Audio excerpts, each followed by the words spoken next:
तो कभी सोचा है कि कैसे इंटरनेट पर एक छोटा सा साधारण सा वीडियो एक बहुत बड़ी सांस्कृतिक लहर पैदा कर सकता है? चलिए आज इसी के पीछे की कहानी को समझते हैं। जरा इस नंबर पर एक नजर डालिए। 91 खरब। जी हाँ, ये कोई छोटा मोटा आंकड़ा नहीं है। पता है ये क्या है? ये इंस्टाग्राम पर सिर्फ एक साल में रील्स के देखे जाने की संख्या है। मतलब हम सब एक ऐसे डिजिटल महासागर में हैं जहां हर तरफ शोर ही शोर है। तो असली सवाल तो यही है कि इस अंतहीन स्क्रॉलिंग और कंटेंट के सैलाब के बीच आखिर कोई एक पोस्ट, कोई एक आवाज इतनी अलग कैसे सुनाई देती है, कैसे वो वायरल हो जाती है। आज हम इसी रहस्य को सुलझाने वाले हैं। ठीक है, तो सबसे पहले हमें उस दुनिया को समझना होगा जहां ये सब कुछ होता है। मतलब रील्स का अपना एक पूरा ब्रह्मांड। देखिए, इंस्टाग्राम रील्स का मतलब सिर्फ नाचने गाने के वीडियोस नहीं है, ये उससे कहीं ज्यादा है। ये एक ऐसी जगह है जहां छोटे छोटे पल कैद होते हैं, जहां से हर रोज नए नए मीम्स पैदा होते हैं, और कभी कभी तो पूरे के पूरे सामाजिक आंदोलन भी यहीं से अपनी शुरुआत करते हैं। सच कहूं तो ये हमारी आज की संस्कृति का एक बहुत ही जीवंत हिस्सा है। तो चलिए अब थोड़ा और गहराई में उतरते हैं और समझते हैं कि कोई रील वायरल होती कैसे है। इसके लिए हम एक खास रील को लेंगे और उसके हर हिस्से को मतलब बिल्कुल चीरफाड़ करके समझेंगे कि आखिर उसकी गूंज पैदा कैसे हुई। अब देखिए, इसमें कमाल की बात क्या है। इसकी सादगी, एक पुरानी जानी पहचानी धुन, एक ऐसा डांस जिसे करने में ज्यादातर लोग गड़बड़ ही करते हैं, और ऊपर से एक छोटा मजेदार सा कैप्शन। इसमें कुछ भी असाधारण नहीं है, और सच कहूं तो यही इसकी असली ताकत है। और ये बात आप जानते हैं, एक बहुत जरूरी चीज साबित करती है। वायरल होने के लिए किसी बड़े या महंगे प्रोडक्शन की जरूरत नहीं होती।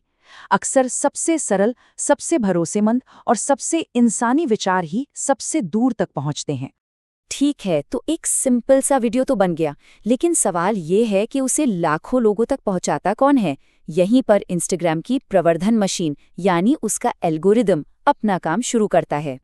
देखिए, इसकी पूरी जर्नी को हम 4 स्टेप्स में समझ सकते हैं।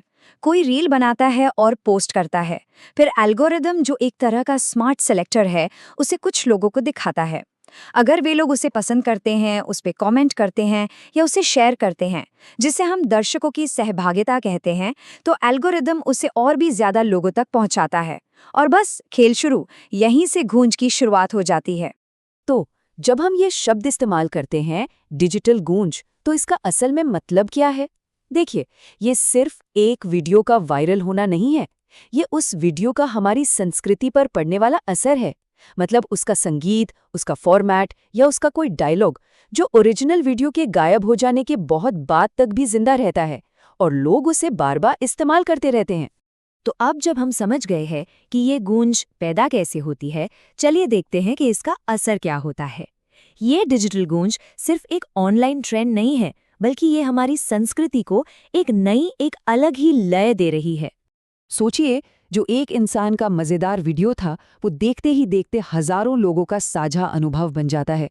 उसकी गूंज इतनी फैलती है कि लोग उस पर रीमेक्स और पैरोडीज बनाने लगते हैं, और देखते ही देखते वो एक नया मीम और एक ट्रेंडिंग ऑडियो बन जाता है, जिसे हर कोई इस्तेमाल करने लगता है। और यहाँ एक बहुत दिलचस्प बात है। हो सकता है कि ओरिजिनल वीडियो तो एक हफ्ते में ही अपनी पीक पर पहुंचकर ठंडा पड़ जाए, लेकिन उसकी गूंज यानी उससे बना हुआ मीम या ऑडियो वो महीनों तक, जी हाँ, महीनों तक हमारी डिजिटल दुनिया में गूंजता रहता है। तो इन सब बातों का मतलब क्या है? इस पूरी डिजिटल कहानी में हम सब कहाँ हैं? हमारी अपनी क्या भूमिका है? सबसे जरूरी बात यह है कि हमें ये समझना होगा कि इस डिजिटल दुनिया में हम सिर्फ चुपचाप देखने वाले नहीं हैं। हर एक लाइक, हर एक शेयर और हर एक कमेंट उस गूंज को और बढ़ाने में मदद करता है। जाने अनजाने में हम सब इस संस्कृति को आकार दे रहे हैं। तो अगली बार जब कोई स्क्रॉल करे तो एक पल के लिए सोचना बनता है, जो कंटेंट देखा जा रहा है, शेयर किया जा रहा है या बनाया जा रहा है, वो आखिर कौन सी गूंज पैदा कर रहा है। क्योंकि दिन के आखिर में असली सवाल तो यही है, हमारी डिजिटल गूंज दुनिया को हमारे बारे में क्या बताएगी।